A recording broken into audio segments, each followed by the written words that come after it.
quarterback for the Toronto Argonauts, Ricky Ray, who was brought here to Toronto for one reason and one reason only, to get this team to the 100th Grey Cup at the Rogers Centre, and Ricky Ray has done that. He is playing some of the best football we've seen out of him in years. His first year as an Argonaut, and he is being led by a first-year head coach, Scott Milanovich, who is also a former quarterback.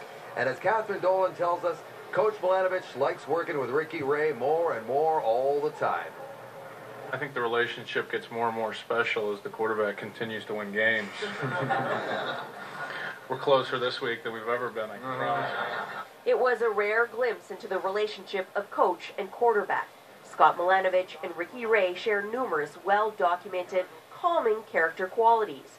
But when it comes specifically to Ray, the one word that often gets overlooked when describing him is tough. And Ray steps down, and Ricky Ray puts his foot down to the 20-yard line. People that know have always respected Ricky's ability to take a hit and then come right back. That's one of the attributes that's underrated in his arsenal. He's just such a tough guy. He's taken some licks, and everyone's seen it. And he might take a second and get his breath back, but doesn't change his demeanor. He's not raising his voice. He's just right back in the huddle and doing what he does.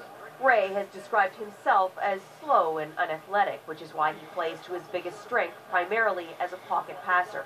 There's no denying he has an innate sense of timing and precision throwing, but it goes beyond that to the intangible qualities, like taking a beating all season and still getting up again.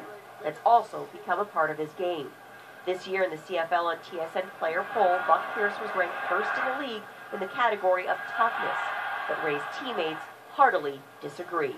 Buck, yeah, he's tough because he gets hurt and he still plays.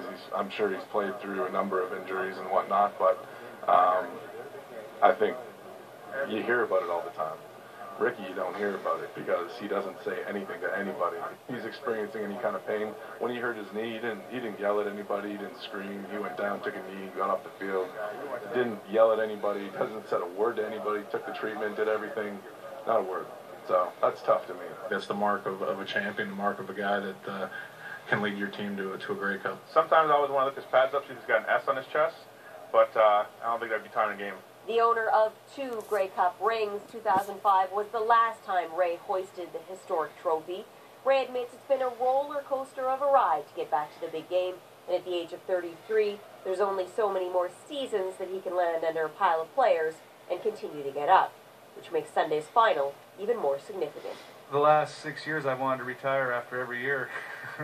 You know, when you don't make the Grey Cup, I mean it's not fun. I mean, that's what you try and do every year, and just to be back and have that opportunity again after such a, I guess, up and down 6 years or so of my career, it just feels good. Catherine Dolan, TSN. This game on